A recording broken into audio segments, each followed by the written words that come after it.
네, 반갑습니다. 이번 시간에는 소화기에 대해서 말씀드리겠습니다. 소화기가 질환들이 조금 많거든요. 그런데 하나하나가 그렇게 크게 어려운 질환들이 아니니까 특이적인 소견들만 딱딱 확인해서 문제를 풀어주시면 좋겠습니다. 자, 일단 소화기 같은 경우에는 CC, 치프 컴플레인에 따라서 크게 네 가지로 한번 나눠볼 수 있을 것 같은데요. 구토가 있고요. 요게 근데 사실 메인입니다. 구토랑 그다음에 혈변, 그리고 복통, 마지막으로 태변이 늦거나 없거나 요렇게 해서 요 네 가지로 한번 말씀드려 보도록 하겠습니다. 얘가 이제 주로 약간 메인으로 나오는 것 같아요. 하지만 다른 것도 다 중요합니다. 자, 먼저 구토부터 보겠습니다. 구토입니다. 구토에는 요 세 가지가 이제 메인인데요. 하나씩 보겠습니다. 자, 비대 날문 협착증 같은 경우에는 이제 날문이 비대해지면서 협착이 발생하는 질환이죠. 이름을 그대로네요. 자, 먼저 위 같은 걸 보시면은 위가 요렇게 생겼고, 여기가 이제 파일로로스가 있는 부분이잖아요. 여기가 이제 파일로로스가 있는 부분인데, 이 파일로로스가 근육이 굉장히 두꺼운 곳입니다. 여기가 굉장히 두꺼운 곳인데, 이 근육이 보통 사람들보다 더 두꺼워지면서 여기가 이만큼 두꺼워진 거죠. 이만큼 두꺼워지면서 여기서 협착이 발생해서 음식물이 내려가지 못하는 겁니다. 이렇게. 그럼 위 입장에서는 뭐야, 음식물이 왜 안 내려가지? 내가 힘이 부족했나? 하고 얘가 더 짭니다. 내가 좀 세게 쥐어짜볼까? 음식물이 잘 안 내려가네 하고 이렇게 되는 거예요. 그러면은 여기 있던 음식물들이 짜니까 내려가지 못하니까 얘가 위쪽으로 콱 하고 솟구쳐 오르는 겁니다. 이해되시죠? 음식물이 내려가지 못하니까 콱 쥐어짜다 보니까 음식물 입 밖으로 콱 튀어나오는 질환입니다. 그래서 얘의 핵심은 사출성 혹은 뭐 분출성 구토가 핵심인데요.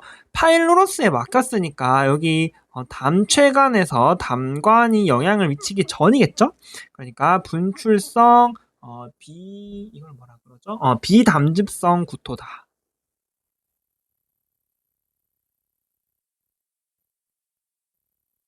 요게 이제 핵심 키워드고요. 분출성이 이제 핵심 키워드라고 보시면 되겠고요. 자, 그 다음에 얘 같은 경우에는 지금 장에 문제가 있나요, 없나요? 전혀 없어요. 얘는 장의 혈류에도 전혀 문제가 없고 장 점막의 손상 아무것도 없고 장이 그냥 완전 멀쩡해요. 단 한 가지 문제는 뭐야? 그냥 파일로로스가 두꺼운 거예요. 그 외에 아무런 문제도 없기 때문에 복부 불편감이나 뭐 그런 게 아무것도 없어요.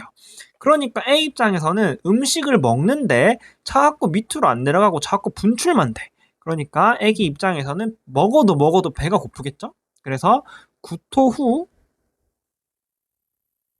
다시 먹으려고 한다. 요게 이제 특징적입니다. 이제 다른 구토 질환 같은 경우에는 장에 실질적인 문제가 발생하거든요. 뭐 꼬인다거나 피가 부족하다거나 뭐 괴사가 진행된다거나 이러한 장에 실제적으로 문제가 발생하기 때문에 애가 복부 불편감이 있어서 먹으려 하지 않아요. 하지만 요 비대날문 협착증 같은 경우에는 장이 굉장히 멀쩡하기 때문에 구토 후에 다시 먹으려고 한다가 또 핵심적입니다. 쉽게 말해서 분출성 구토 후에 다시 먹으려고 하면 100% 비대날문 협착증이다. 이렇게 생각하시면 되겠습니다. 자, 그러면 진단 같은 경우에는 이제 초음파를 통해서 초음파로 이 부분을 이제 확인해서 여기 이제 협착되어 있는 이 부분 있죠. 이 부분을 초음파로 확인한다. 초음파로 딱 봤을 때, 자, 여기 밑에 사진을 가져와 놨습니다. 그래서 요런 모습이 보이면 우리는 사실상 비대날문 협착증을 이라고 생각하시면 되는데요. 여기 보시면은 여기 좀 자세히 보면은 요게 이제 위 나가는 길이고요. 요만큼이 이제 근육이라고 보시면 됩니다. 파일로로스 요만큼이 여기 이제 표시가 점으로 똥똥 나와 있죠? 그래서 요만큼이 파일로러스라고 보시면 되고요. 얘가 이만큼 두꺼워졌다라는 거를 표현하고 있는 초음파 사진입니다. 그래서 진단 기준은 얘가 4mm인데 그거 알 필요도 없고 숫자도 안 줍니다. 그냥 뭔가 사출성 부토 후에 애가 또 먹으려고 하고 초음파가 띡하고 파일로러스에 해당하는 초음파가 띡하고 주어졌다. 그러면은 HPS구나 라고 생각하시면 되겠습니다. 그리고 여기가 이제 땡땡하게 부어 있기 때문에 부은 건 아니죠. 근육이 이렇게 땡땡하게 비대해져 있기 때문에 바깥에서 만졌을 때 우상복부의 파일로러스 부분이죠. RUQ의 덩이가 만져질 수 있다. 근데 이 덩이가 요 근육이 약간 올리브처럼 동그랗게 이렇게 부어 오르거든요. 그래서 약간 올리브 모양의 덩이가 만져질 수 있다. 이런 또 특이 소견들이 있습니다. 하지만 얘가 제일 중요하다는 거. 그렇다. 그렇게 하면 되고요. 자, 치료 같은 경우에는, 근치적인 치료 같은 경우에는 이 날문을 절개해주면 되겠죠. 그래서, 시술 같은 거 소아외과 도실 때 많이 보셨죠? 여기 이제 내시경으로 들어가서 여기를 그냥 싹 긁어주면은 근육이 촥 벌어지면서 압력이 해소되는 그 날문 근육 절개술을 시술로는 하고요.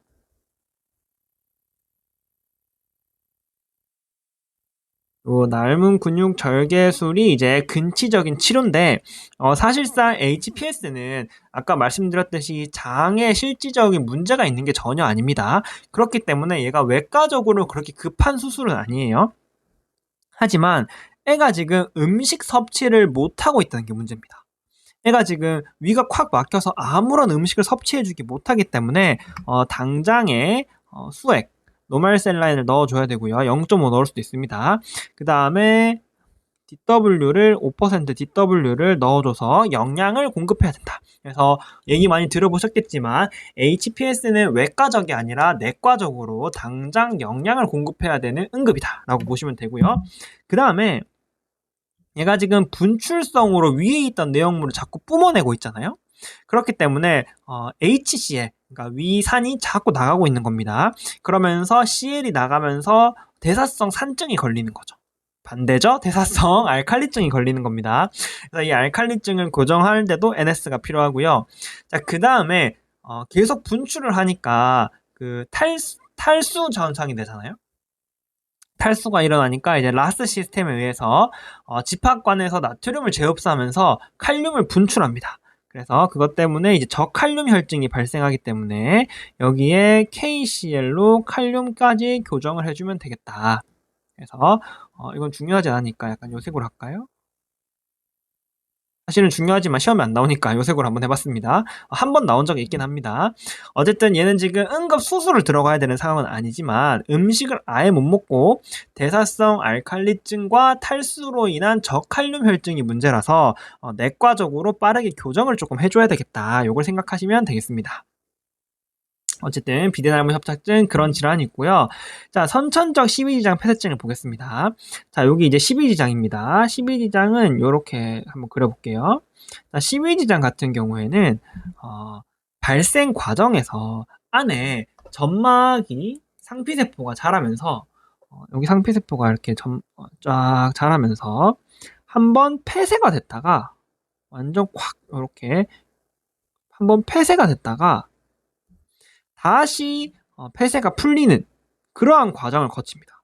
그런데 발달 과정에서 이상이 생기면서 얘 12지장의 상피세포가 어떻게 그려야 될지 잘 모르겠네요. 자, 상피세포가 이렇게 쫙 들어오면서 콱 막혀있는 상태로 얘가 지금 풀어지지 못하고 계속 일정한 그 부분이 막혀있는 상황입니다. 그럼 여기 이제 위에서 가서 여기 파일로러스 살짝 들어갔다가 위로 이렇게 되겠죠? 자, 여기가 이렇게 콱 막혀 있는 거예요. 그러면은 아기가 숨 같은 걸 쉬다 보면은 장으로 이제 공기 같은 게 들어갈 수 있잖아요. 그래서 지금 위에는 안 막혔죠. 그러니까 여기에는 공기가 있는 겁니다. 그리고 파일로러스 살짝 들어왔다가 12지장 시작부부터 다 막혀 있는 거 아니겠죠? 그래서 요 막히기 전까지 여기에도 지금 공기가 들어 있는 거예요. 자, 그런데 여기가 이제 콱 막혔죠? 상피세포가 꽉 차 있어서. 자, 여기부터는 이제 공기가 없는 겁니다. 그럼 요걸 이제 엑스레이로 봤을 때 요런 모양이 되는 겁니다. 요런 모양이 되는 거예요. 여기 보시면은 위에는 지금 공기가 있죠? 그 다음에 파일로로스가 요렇게 살짝 들어가고, 이거는 뭐 정상적인 생리적으로 들어가는 거죠. 그 다음에 12지장의 조금 앞에, 여기입니다, 지금. 앞에 공기가 조금 있고, 그 뒤에 여기서 이제 막힌 거죠. 여기서 이제 막히면서 그 뒤부터는 공기가 보이지 않는. 요거 이제 바울이 파일로로스에서 두 개로 이렇게 나눠지잖아요. 우리가 요거를 더블 바울이다, 이렇게 표현합니다. 그래서 엑스레이에서, 앱도미날 엑스레이에서 더블 바울, 버블 스펠링이 죄송합니다. 자, 버블 사인. 네. 자, 더블 버블 사인이 보인다는 거 알고 계셔야 되겠습니다. 그래서 엑스레이상 얘는 당연히 이제 12지장 쪽을 건드리니까 이제 그 담즙성 구토겠죠? 그래서 애가 지금 담즙성 군토를 하는데 그 앱도미널 엑스레이를 반드시 주어집니다. 앱도미널 엑스레이를 봤을 때 이러한 더블 버블 사인이 보인다. 그러면은 선천성 12지장 폐쇄증이다. 이렇게 보시면 되겠습니다. 자, 치료는 뭐냐? 치료는 지금 여기부터 자, 지금 여기부터 여기까지가 콱 막혔잖아요. 이만큼 똑 잘라가지고 여기랑 샥 붙여주면 되겠죠. 그 수술이 이제 12지장 문합술 이렇게 부릅니다.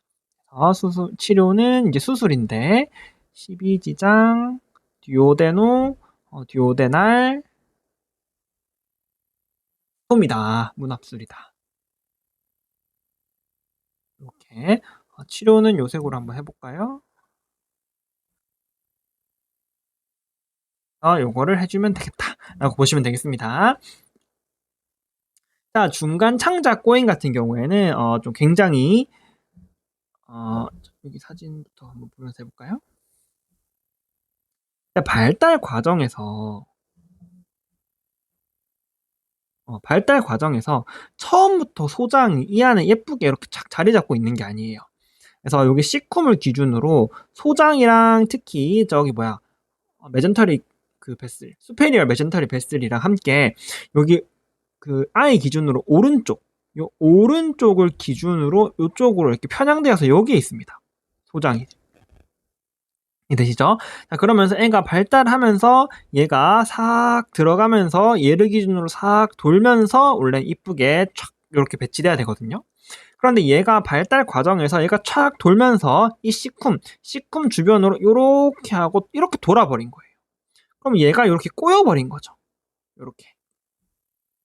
자, 그러면은 여기 이제 위가 이렇게 있고 파일로러스가 있고 그래서 위 밑으로 얘가 쫙 꼬이면서 여기까지 이렇게 올라옵니다. 그러면서 위 밑으로 여기가 꼬여 있는 이런 모습을 보인다.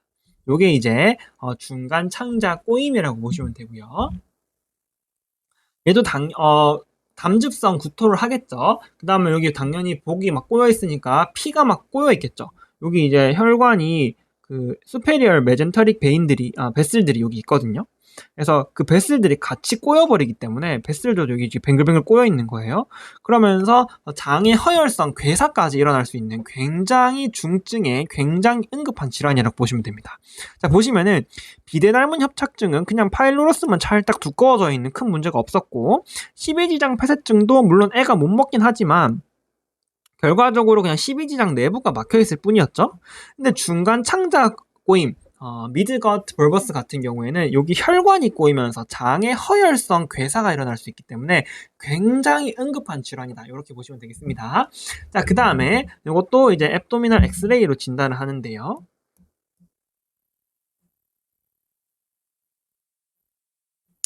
여기 앱도미널 엑스레이 보시면 이렇게 위가 이렇게 보이고 그 밑으로는 아무것도 여기가 지금 꼬여 있겠죠. 이렇게 그 밑으로는 아무것도 보이지 않는다. 그래서 보시면 됩니다. 그 차이는 요거랑 12지장이 조금 보이면 사실 12지장 폐쇄고요.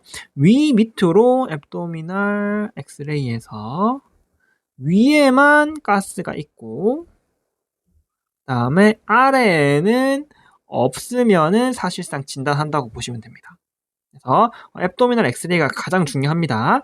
자, 그 다음에 CT로 주는 경우가 있는데요. 여기입니다. 여기 보시면 여기 뭔가 이렇게 뱅글뱅글 꼬여있는 듯한 모습이 보이죠? 그 다음에 잘 보시면 이거 조형 증강이 되어 있는 거 보시나요? 증강 안 돼 있고 증강 약간 이런 느낌이죠. 얘가 지금 superior mesentery artery랑 베셀이 싹 꼬여있는 거예요. 그래서 이러한 사인을 우리가 CT에서 월풀 수영장 물 내려가는 모습이다. 이렇게 해가지고 스펠링을 제가 또 모르네요. 자, 월풀 사인이다. 이렇게 보시면 되겠습니다. 그래서 이 CT가 주어질 때도 있습니다. 그래서 이것도 알고 계셔야 된다.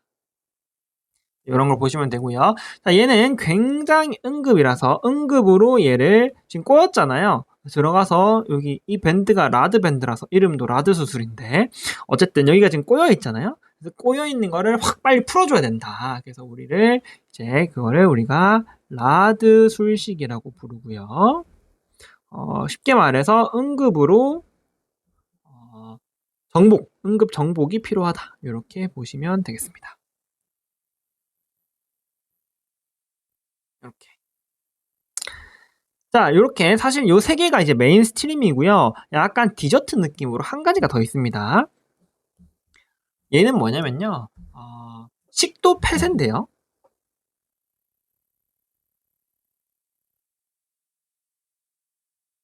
자, 얘는 뭐냐면 발달 과정에서 원래는 이렇게 기도가 이렇게 있고 여기가 앞이라고 칠게요. 기도가 이렇게 있고 식도가 이렇게 있잖아요. 그러면 이제 기도는 기도대로 내려가서 폐로 가고 식도는 식도대로 내려가서 위로 가야 되죠. 그런데 얘가 여기 이렇게 기도가 아니죠. 식도가 이렇게 막혀버리는 질환입니다. 선천적으로 발생이 안 돼서. 자, 그 다음에 대부분의 경우에는 이 식도에서 일부의 루트가 기도랑 연결이 되어버려요. 요렇게. 자, 그러면 무슨 일이 벌어지냐. 얘네들이 수유를 하잖아요. 수유에서 음식이 들어오면 얘가 일로 못 가니까 요로 내려가서 폐로 내려가 버리는 거예요. 그래서 어떤 말이 핵심이냐. 수유 직후 뭔가를 먹자마자 바로 구토와 못 들어가니까 그대로 나오겠죠. 구토와 호흡곤란이 동반된다. 라는 말이 나오면은 이거 식도 폐쇄구나 라고 생각하시면 됩니다. 근데 시험에 막 자주 나오진 않습니다. 어쨌든 수유 직후에 구토와 호흡곤란이 보이면은 식도 폐쇄고요. 그 다음에 요 엑스레이가 항상 주어지는데요. 엑스레이를 딱 보시면은 여기 관을 넣었죠. 관을 넣었는데 얘가 식도인데 식도에 들어가지 못하고 얘가 튀어나오죠. 이렇게 여기가 폐쇄되었다라는 모습을 보여주는 겁니다. 그래서 엑스레이에서 호위관이 들어가지 못한다. 네, 이러한 특이적인 엑스레이와 수유 직후에 구토는 여기 못 들어가니까 튀어나와서 구토, 호흡곤란은 폐로 들어가 버리니까 호흡곤란. 수유 직후에 구토와 호흡곤란이 동반되고 이러한 특이적인 엑스레이가 보이면 식도 폐쇄증이구나 라고 생각하시면 되겠습니다. 그래서 이렇게 메인스트림 세 가지와 식도 폐쇄증까지 해봤고요. 자, 그 다음부터 이제 쉽습니다. 메켈 개실과 소화 용종은 핵심 워딩부터 딱 말씀드리고 시작할게요. 그냥 소화 문제인데 무통성 대량 혈변이다. 무조건 메켈 개실입니다. 딴 거 없습니다. 무통성 대량 혈변이면 무조건 메켈 개실인 거예요. 딴 거 없습니다. 자, 그 다음에 무통성 소량 혈변이면 무조건 소화 용종입니다. 딴 거 없습니다. 그래서 요 핵심 워딩만 기억하시면 되겠다 그래서 난 합격만 하면 돼 이러면은 이제 나가셔도 됩니다. 다 했습니다. 혈변은. 하지만 뭔가 조금 더 알고 싶다라고 생각하신다면 자, 메켈 계실 같은 경우에는 회장 1리움에 있는 특이적인 계실인데요. 얘는 선천적으로 존재하는 난황 있죠? 그 난황과 어디를 연결하는 거더라? 하여튼 난황과 뭔가 연결해주는 난황관이 있었습니다.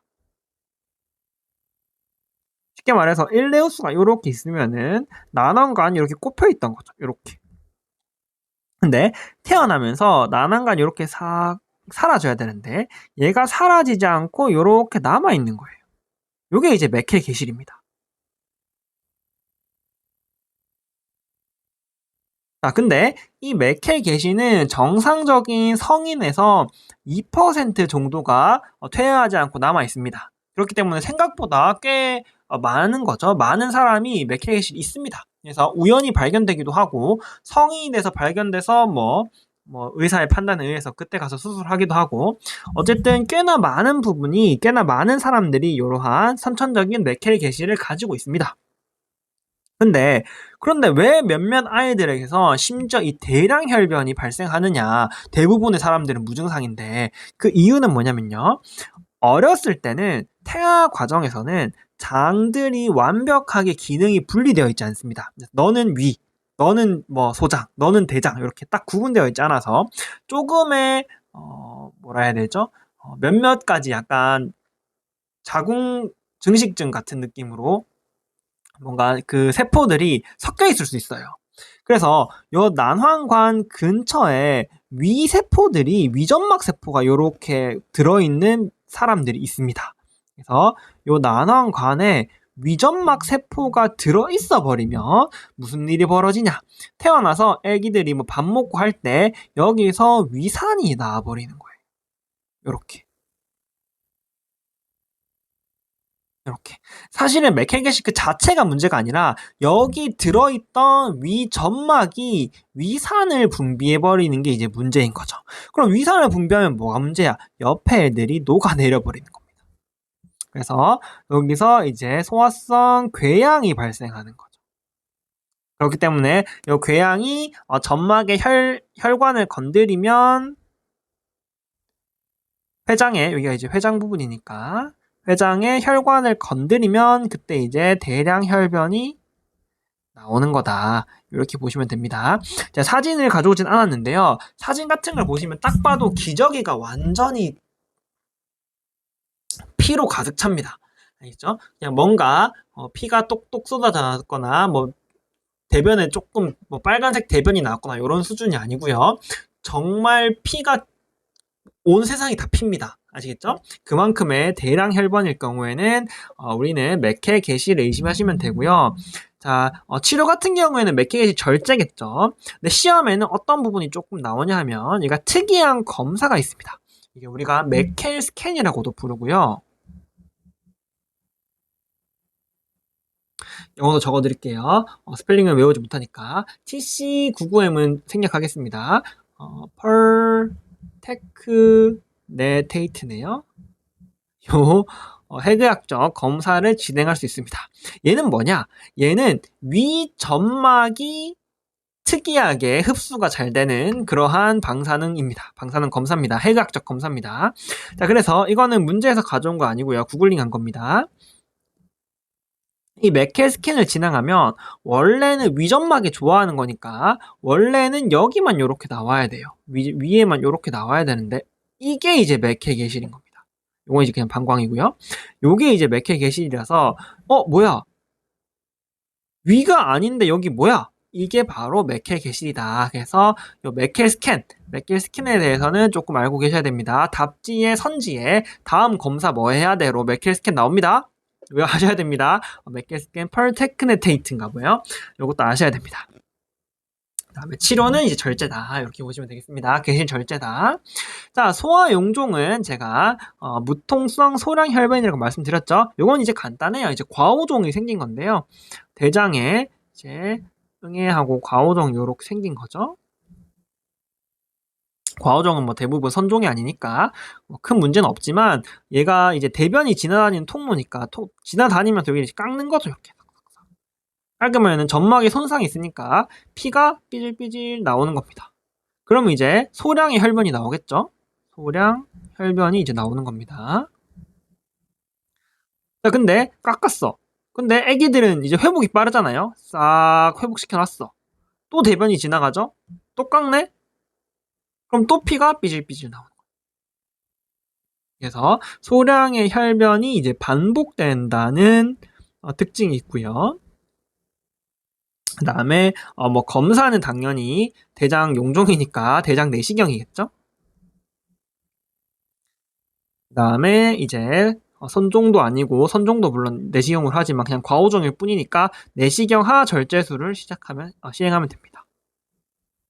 내시경 하 절제입니다. 그래서 이렇게 하시면은 혈변이 끝났고 핵심은 대량이면 메켈예실, 검사는 메켈스캠, 소량이면 소아용종, 검사는 대장 내시경. 이렇게 보시면 되겠습니다. 자, 그 다음은 이제 복통이네요. 소아의 복통은 보통 다른 거에서 조금 들어올 수 있고요. 그러니까 예를 들어서 혈변이 CC인데 복통도 조금 있을 수 있고 뭐 이런 건 있을 구토가 메인인데 복통도 조금 있을 수 있고 그런데 얘네들은 치프 컴플레인트가 복통인 걸 말하는 겁니다. 자, 얘네들의 공통적인 특성은 뭐가 있냐면요. 주기적인 복통이라는 겁니다. 주기성 복통이 이제 특징적입니다. 장 중첩증 같은 경우는 보통 10에서 15분 정도 진행되고요. 영아산통 같은 경우에는 이제 1시간에서 한두 시간 정도. 주기성 복통을 적을까요? 주기성 복통인데 얘는 이제 한두 시간 정도 진행된다. 이렇게 보시면 되겠습니다. 물 한 잔만 먹고 가겠습니다.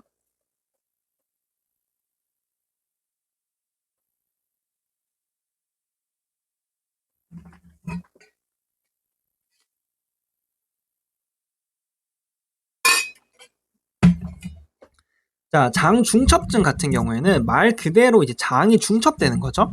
원래는 장이 이렇게 이쁘게 촥 이렇게 뻗어 나가야 되는데 얘는 이렇게 된 거죠. 장이 장 안으로 이렇게 파묻혀 버린 겁니다. 이렇게 파묻혔다고 생각하시면 됩니다. 그래서 이 부분에서 이렇게 파묻혔으니까 이제 문제가 발생하는 건데요. 얘가 그냥 장만 들어와 있으면 상관없는데 여기 메젠터릭 베슬들도 같이 이렇게 들어옵니다. 그러면서 여기에 장에 혈류 공급이 조금 부족해지면서 허혈성 손상을 받을 수 있습니다. 그래서 얘가 만약에 연동 운동을 하면 장이 앞뒤로 왔다 갔다 하겠죠. 그러면서 얘가 안쪽으로 더 빨려 들어갑니다. 이렇게. 탱탱 당기겠죠. 물론 이렇게 확 빨려 들어가지 않겠지만 어쨌든 당기려는 힘이 작용합니다. 연동 운동을 하면. 그러면은 이제 혈관이랑 주변의 것들이 더 들어오니까 이때 이제 통증이 이제 주기성 복통이 발생하는 거예요. 이해되시죠? 굉장히 극심한 복통이랍니다. 근데 생각해보면은 장이 안으로 파고 들어가면서 주변의 혈관이랑 메젠테릭이랑 같이 싹 가져가면 진짜 아프겠죠? 그래서 거의 애가 정신을 못 차릴 정도로 엄청난 복통이 있답니다. 극심한 10분 정도로 할게요. 10분 주기의 복통. 이렇게 표현하겠습니다. 그래서 이런 게 있다면은 장 중첩증을 의심하시면 되고요.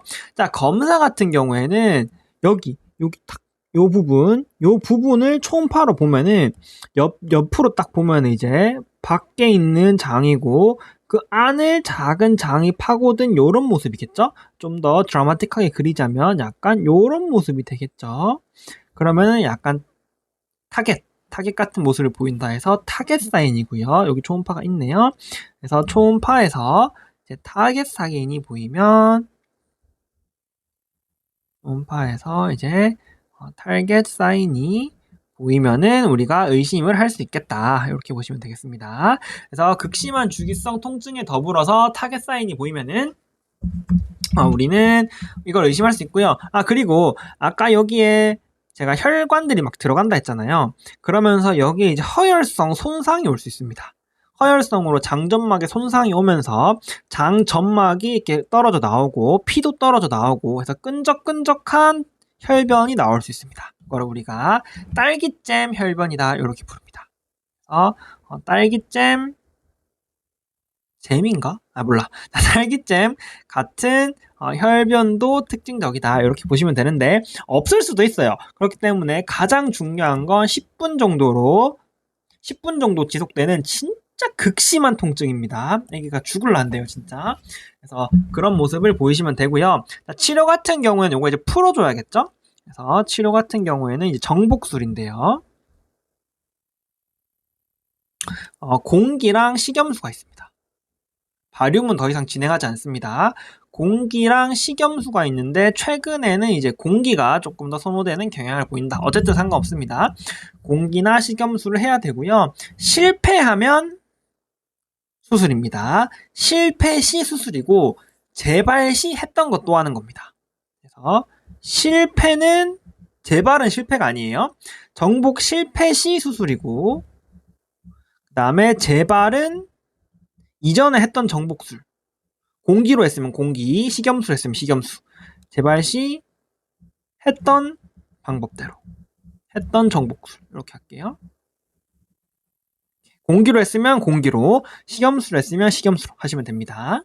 그래서 장준처증은 그렇게 하시면 되고, 자, 영아산통 같은 경우에는 진짜 쉽습니다. 한두 시간 정도 A가 울고 심하게 보채고 난리치는데 원인을 모릅니다. 장은 굉장히 멀쩡하고요. 아무런 문제도 없고요. 검사에서도 아무런 문제가 없어요. 그래서 최근 지금까지 알려진 바로는 아기가 소화기 미숙으로 아마도 복부 불편감이 있어서 그런 거 아닐까라고 추측만 하고 있습니다. 어쨌든 아기가 아무런 문제 없이 한두 시간 정도 심하게 보채는데요. 아플 때 말고는 굉장히 정상이다라는 거를 엄청나게 강조를 합니다. 그래서 뭐 예를 들어서 수유도 잘하고 성장도 잘하고 뭐 잘 놀고 뭐 피부색도 좋고 뭐도 좋고 하여튼 좋은 것만 쫙 깔아놓습니다. 그래서 아무런 문제가 없는데 가끔씩 1시간씩 배가 아프다 이렇게 표현합니다. 주로 저녁 시간에 아프대요. 어쨌든 굉장히 멀쩡한데 배만 조금 아프다 이렇게 하시면 되고요. 치료 같은 경우에는 이제 아무 문제가 없으니까 경과 관찰하면은 보통 3-4개월 내에 사라진답니다. 여기까지가 이제 복통이었고요. 마지막 하나 남았네요. 태변입니다. 태변이 보통 없다고 표현할게요. 태변이 없는 경우 혹은 굉장히 느린 경우를 의미합니다. 자, 선천거대 결장증 같은 경우에는 여기 이제 직장이 이렇게 있으면은 시그모이드가 이렇게 있고 결장이 이렇게 들어가잖아요. 그런데 원래 여기 신경총들이 이렇게 내려와서 장을 뭐 짜줘야 얘가 대변이 배출될 거 아닙니까? 그런데 선천적으로 여기에 요 밑에 부분에 신경이 없는 거예요.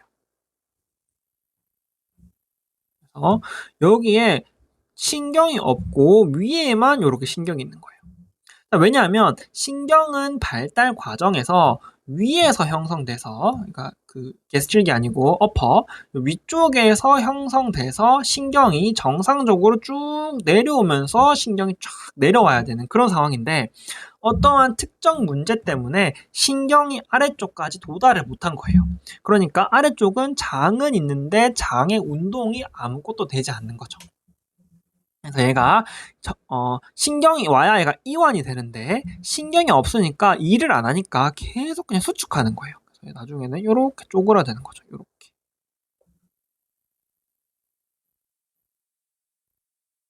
네, 옆에다 다시 그려볼까요? 이렇게 되니까 나중에는 일을 안 하는 부분은 이렇게 쪼그라드는 겁니다. 자, 그러다가 대변이 막 내려올 거 아닙니까? 쌓이니까 여긴 또 대변 때문에 이렇게 커지는 거예요. 이렇게. 그래서 여기가 거대하다라서 선천성 거대 결장증이라고 부르는 거고요. 그 다음에 밑에는 아무것도 없다가 갑자기 거대해지는 여기를 우리가 트랜지션 존이라고 부릅니다. 이해되죠? 이행대가 여기 보인다는 특징이 있다. 그래서 사진을 보시면은 얘는 뭐 발음 조형 같은데 여기 액이 없을 수도 있어요. 그냥 찍어놨을 수도 있습니다. 어쨌든 여기에 사진을 착 봤을 때 여기 보시면은 트랜지션 존이 보이죠? 여기까지는 거의 말도 안 되게 얇다가 갑자기 여기서 이렇게 확 커지죠? 요게 이제 트랜지션 존이 보인다는 게 이제 핵심이다라고 보시면 되고요. 자, 그 다음에 이제 굉장히 핵심적인 문구가 있습니다. 자, DRE 상에서 DRE를 했다고 생각해 보세요. 얘는 지금 장이 지금 콱 막혀 있는데 여기로 손을 밀어 넣었다 생각해 보세요. 그러면서 수축되어 있는 장을 쫙 펴버렸어. 그 다음 손을 팍 빼보세요. 그럼 여기 위에 지금 대변이 가득할 거 아닙니까? 손 빼자마자 여기 있는 가스랑 대변들이 확 쏟아져 나오는 거예요. 그래서 핵심적인 워딩은 DRE를 해봤더니 요거 이제 중요한 말이라서 그대로 쓸게요. 손가락을 빼는 순간 폭발적으로 배출.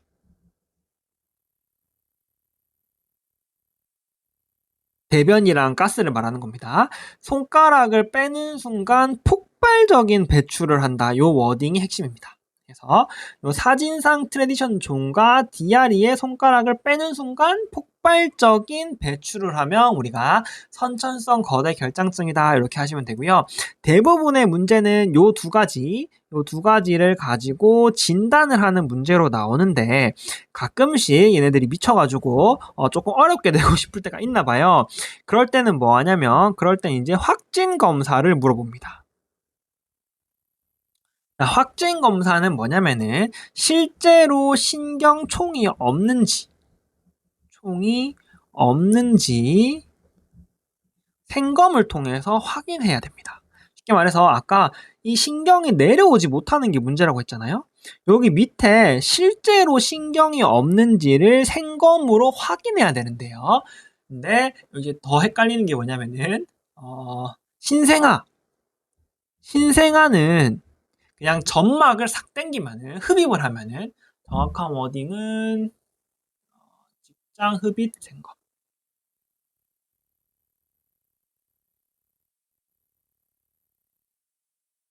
쉽게 말해서 신생아 같은 경우에는 직장이 얇잖아요. 그 점막이 얇잖아요. 그래서 직장으로 흡인을 샥 해가지고 하면은 대부분 전층 검사를 할 수 있습니다. 전층 검사와 동일한 효과가 있어요. 그런데 소아 때부터는 이제 클만큼 컸다는 거죠. 그래서 흡인을 해버리면 표면만 긁을 수 있다는 거예요. 예를 들어서 이렇게 대변이 있는데 요만큼은 그냥 딴 거고 신경이 이렇게 지나가고 있는 거죠. 근데 이렇게 싹 넣어서 흡인을 쫙 했는데 이만큼만 흡인이 된 거야. 그러면 신경이 멀쩡히 있는데 없는 것처럼 나올 수 있지 않습니까? 그래서 어쩔 수 없이 소아 때부터는 직장 전층을 생검해야겠다. 이렇게 하시면 되겠습니다.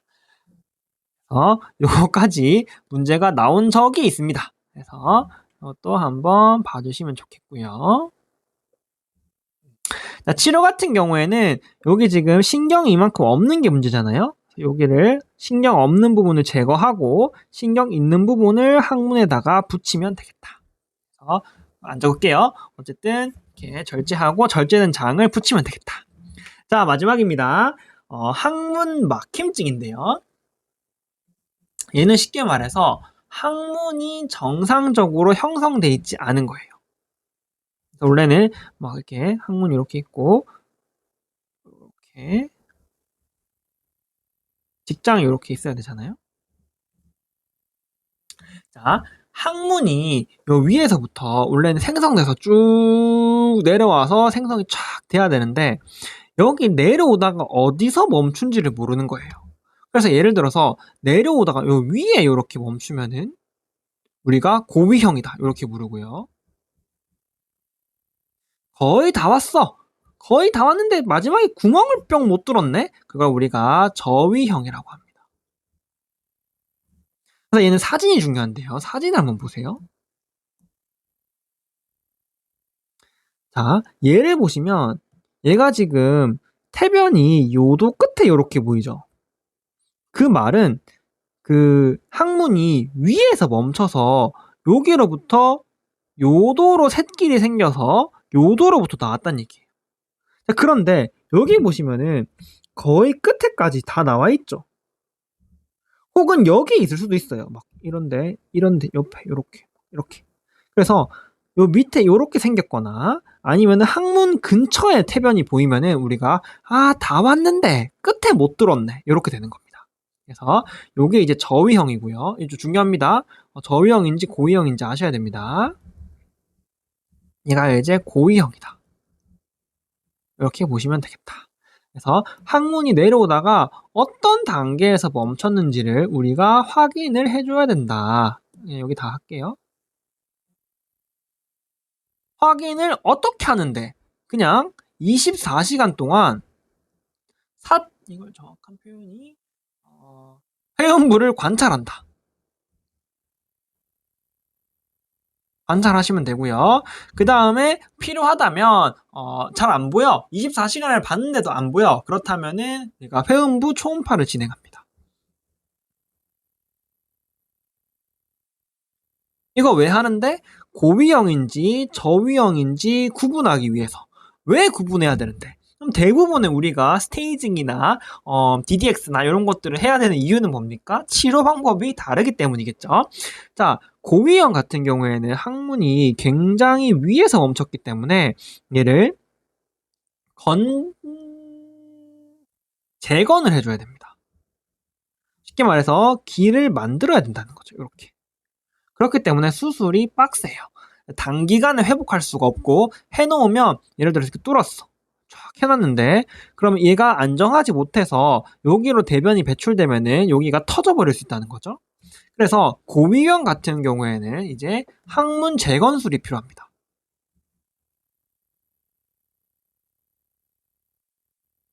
근데 말씀드렸듯이 항문 제거술은 회복이 느리기 때문에 그동안에 사용할 수 있는 장루가 필요합니다. 그래서 장루를 만들고 항문 제거를 하고 장문을 제거하는 3단계의 수술이 필요합니다. 고위형 같은 경우에는 그러니까 우리가 치료법이 달라지니까 이러한 진을 해야 되겠다. 그래서 대부분의 정답은 요게 이제 정답으로 나옵니다. 다음에 뭐 해야 돼? 여기에 이거 검은색을 아예 안 주고 완전 그냥 아무것도 없는 모습을 딱 주는 거예요. 그러면은 다음에 뭐 해야 돼? 24시간 동안 관찰하겠습니다.가 보통 답입니다. 자, 어쨌든 고위형이면 이렇게 해야 되고요. 저위형이면 되게 쉽습니다. 저위형이면 그냥 항문 성형술을 바로 하시면 됩니다. 얘는 장루가 필요 없다는 장점, 굉장히 상대적으로 경한 질환이다. 이렇게 보시면 되겠습니다. 사실 요 항문 막힘증 같은 경우에는 소아외과인데요. 소아외과에 앞에 나왔던 질환들이 또 나오거든요. 그래서 뭐 이런 거 수술 같은 거 있잖아요. 뭐 예를 들어서 낡은 근육 절제술 이런 게 소아외과에서 나와요. 근데 질환이 똑같으니까 한 번에 모으면서 여기에 항문 막힘증까지 한번 넣어봤습니다. 자, 최종 워딩만 한번 정리해보고 갈까요? 자, 비대날문 협장증은 분출성 구토 후 먹으려고 한다. 요게 이제 핵심이었죠. 그 다음에 초음파에서 파일로러스가 4mm 이상이면 진단할 수 있고, 치료로 애가 지금 내과적 응급이니까 NS, DOW, 그 다음에 KCL이 필요했다. 그 다음에 수술은 비대 낡은 절개술을 했어요. 낡은 절개술이 필요했다. 자, 선천적 12지장 폐제는 더블 버블 사인이었죠. 엑스레이에서 더블 버블 사인을 확인해서 진단했고 그 막혀있는 부분을 똑 떼내고 12지장 문합술이었습니다. 중간 창자는 위에만 공기가 있고 그 아래에는 없다는 게 특징적이었고요. 그 다음에 CT에서 월 스펠링이 뭐지 모르겠다. 어쨌든 수영장 물 내려가는 월풀 사인이 CT에서 보였다. 그 막 꼬여있는 그 부분이 보였다. 이렇게 보시면 되겠습니다. 자, 메켈 게시는 무통성 대량 혈변이었고요. 그 다음에 이제 메켈 스캔을 진행해야 됐다. 자, 소아 용종 같은 경우에는 소량의 무통성 혈변이었고 대장 내시경을 해야 된다. 보시면 되겠죠. 자, 장 중첩증 같은 경우에는 10분 정도 극심한 통증이 반복되는 거였고요. 그 다음에 이제 몇몇 경우에서는 허혈성 손상이 발생하면서 딸기잼 혈변이 발생할 수도 있다. 그 다음에 치료 같은 경우에는 정복술인데 공기나 식염수, 발효는 하지 않습니다. 공기나 식염술로 진행하고 그 다음에 재발 시 했던 거 그대로, 실패 시 수술이다. 자, 영아 산통은 아무런 문제가 없는데 한두 시간 정도 갑자기 배가 아프다. 하지만 나머지는 다 괜찮다. 치료는 경고 관찰이었습니다. 필요 없으니까. 몰라. 경과찰. 자, 그 다음에 선천성 거대결장증 같은 경우에는 신경총이 내려오지 않은 게 문제였죠. 핵심은 이제 그 트랜지션 존이 있었고요. 그 다음에 이제 DRE에서 손가락을 넣었다 빼자마자 이제 폭발적으로 나온다. 이게 이제 핵심이었죠. 자, 항문 막힘증 같은 경우에는 24시간 동안 회음부를 관찰했어야 됐습니다. 혹은 필요시 초음파도 진행했어야 됐어요. 그래서 고와 저를 고위형과 저위형을 나눠야 되는데 이유는 고위형은 장루 만들고 재건하고 장루 제거했어야 됐고요. 저위형은 필요 없이 바로 성형술을 진행했으면 됐기 때문이다. 이렇게 해가지고 소아의 위장관, 그래서 소아 위장관에 대해서 다 공부를 해봤습니다. 네, 수고하셨습니다.